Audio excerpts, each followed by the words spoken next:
Assalamualaikum warahmatullahi wabarakatuh. Berjumpa lagi bersama saya Anwar Maulana. Pada video kesempatan kali ini kita akan membahas sedikit tentang TiniDB ya. Walaupun di video sebelumnya sebenarnya saya pernah bahas mengenai bagaimana cara menggunakan TiniDB, teman-teman ya. Sebetulnya jujur saja sampai saat ini saya masih kekurangan ide atau saya mentok, teman-teman ya. Tapi kalau teman-teman ada saran atau rekomendasi tutorial apa yang harus saya buat, mungkin boleh kirimkan di kolom komentar, teman-teman, supaya saya bisa tetap memberikan tutorial-tutorial menarik lainnya. Karena kalau saya sendiri memang mentok tutorial apa yang harus saya berikan, karena setidaknya sudah ada beberapa tutorial yang memang mencukupi untuk membuat sebuah aplikasi kalau menurut saya itu, teman-teman.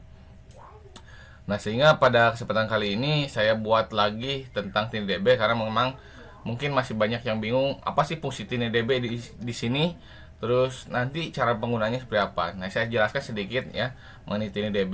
Ya, TiniDB ini kan salah satu bagian dari storage atau penyimpanan. Hanya saja TiniDB ini sifatnya dia lokal, teman-teman. Jadi dia hanya tersimpan di dalam memori smartphone kita. Sama halnya seperti SQLite. Jadi tidak bisa diakses oleh smartphone lain karena datanya hanya dibaca oleh smartphone kita dan datanya ada di smartphone kita. Selama TiniDB-nya tidak kita hapus ataupun tag yang ada atau yang tersimpan di dalam memori kita tidak kita hapus atau tidak kita reset, maka datanya akan tetap ada, teman-teman. Oke, kita langsung saja ke prakteknya bagaimana sih cara menggunakan TiniDB ya. Sini saya langsung masukkan TiniDB-nya. TiniDB itu adanya di storage dan dia masuk ke dalam komponen non visible. Artinya dia tidak akan muncul di layar, tapi di bagian komponen dia akan muncul, teman-teman. Kemudian saya masukkan ini inputannya, saya menggunakan text box. Kita cari text box.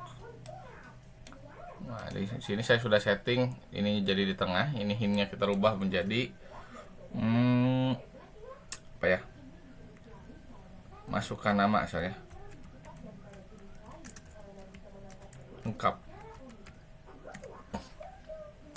Hint colornya saya rubah menjadi abu. Kemudian ini kita panjangkan jadi 80%. Terus kita masukkan button. Ini juga 80%. Kemudian kita buat rounded.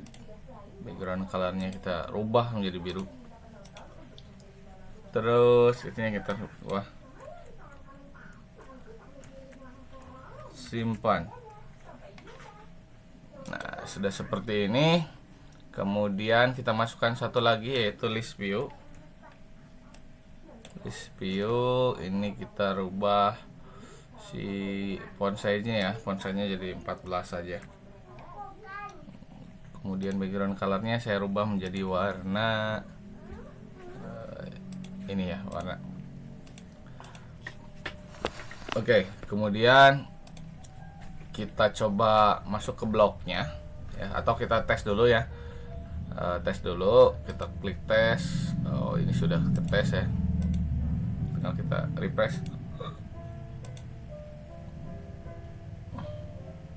Oke, ini sebenarnya sudah muncul. Nah, pertanyaannya kenapa yang warna kuning ini tidak muncul di sini? Karena dia belum ada datanya, teman-teman ya. Jadi sekarang kita masuk dulu ke blok. Kita masuk ke blok. Nah, sebelum ke blok, di sini saya perlihatkan lagi ini komponennya, ada textbox 1, button 1, list view 1 dan TiniDB 1 ya. Kemudian kita masuk ke blok. Di sini kita akan eksekusi codingnya. Jadi codingnya ini nanti si datanya itu akan tersimpan ke TiniDB ketika si button 1 ini diklik ya. Berarti ketika button 1 diklik, kita tulis when button 1.click ya, atau pilih di sini when button 1.click do-nya kita panggil si TiniDB-nya untuk menyimpan data, yaitu gunakan call TiniDB1.store value tag-nya. Nah, tag ini apa sih, teman-teman ya? Tag ini kita bisa sebut sebagai primary dari data yang akan kita simpan. Jadi diusahakan tag ini kalau ada data banyak yang ingin teman-teman simpan menggunakan TiniDB, disarankan tagnya itu berbeda-beda. Karena kalau tagnya sama, dia akan merubah nilai yang sudah kita simpan sebelumnya. Contoh misalkan tagnya yang kita simpan adalah nama ya. Kita coba dulu nama. value to store-nya ini nilai yang akan kita simpan ke storage-nya itu dari mana? Jelas dari text box 1 ya teman-teman. Text box 1 ini kita rubah jadi teks. Nah, kemudian kita hapus set text box 1 dot text. Kemudian kita kosongkan. Nah, selain itu juga kita set list view-nya. Set list view data element ya. Kalau ini visible kita panggil dulu saja. Elemen. Kemudian kita cari list view-nya, TDDB-nya, entries. Nah, seperti ini. Kita coba sekarang tes. Misalkan Anwar Maulana, kita simpan. Nah, di sini ada nama Anwar Maulana. Nah, kalau teman-teman di sini ada nih, kenapa? Karena ini sebelumnya tag yang saya gunakan di TiniDB di Nox ini yang belum saya clear itu ada nick ya. Nanti saya jelaskan bagaimana cara menghapus tag yang lainnya. Nah, kemudian kalau saya ganti lagi Agus, maka si nama ini akan berubah menjadi Agus karena tagnya sama, teman-teman. Nah, seperti ini ya. Terus bagaimana kalau kita ingin menyimpan datanya banyak tapi ininya berbeda-beda? Nah, sebenarnya teman-teman bisa modifikasi seperti ini. Misalkan kalau di ini kan, kalau di MySQL biasanya ada kode ya, ada ID. Nah, ini kita teman-teman bisa juga seperti ini. Bentar ya. Buat 80%.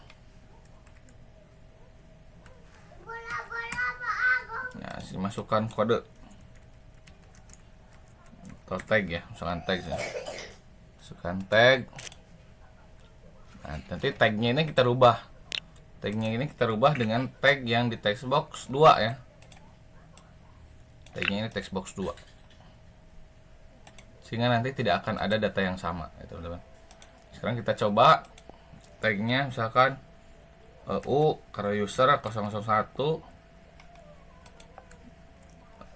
belum Budi, kita simpan.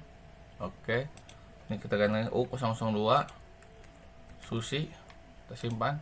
Nah, dia akan bertambah teman-teman ya, 003 Yudi. Nah, seperti itu teman-teman. Jadi tag ini secara sederhananya dia bisa kita gunakan sebagai primary atau pembeda dari data yang satu dengan data yang lainnya. Tapi kalau TDDB ini hanya digunakan untuk menyimpan season seperti yang saya katakan mungkin di video sebelumnya, saya lupa lagi ya, atau untuk menyimpan remember me ya, atau tetap login ya, itu bisa digunakan satu tag saja. Misalkan aplikasinya kalau belum logout dia akan balik lagi ke halaman utama dengan cara membaca username yang ada di dalam TDDB. Jika username yang ada dalam TDDB maka dia akan langsung login gitu. Jika tidak maka dia harus login lagi. Nah, biasanya saya gunakan TDDB ini juga untuk membuat login otomatis teman-teman ya, atau sederhananya membuat season. Jadi kalau belum saya klik logout, walaupun saya keluarkan aplikasinya, dia akan tetap bisa login dengan membaca tag yang terdapat di dalam TDDB-nya. Nah, lalu bagaimana jika kita ingin menghapus tag-tag yang tidak kita pakai? Contoh ada nama sama nick ya. Sebenarnya tinggal hapus saja teman-teman ya. Di sini ada TiniDB, ada clear tag ya. Nah, clear tag. Ini kita clear tagnya dulu di sini lah ya. Kita klik button dulu. Klik tag nama. Saya gunakan button satu saja. Nah, ini kalau saya klik,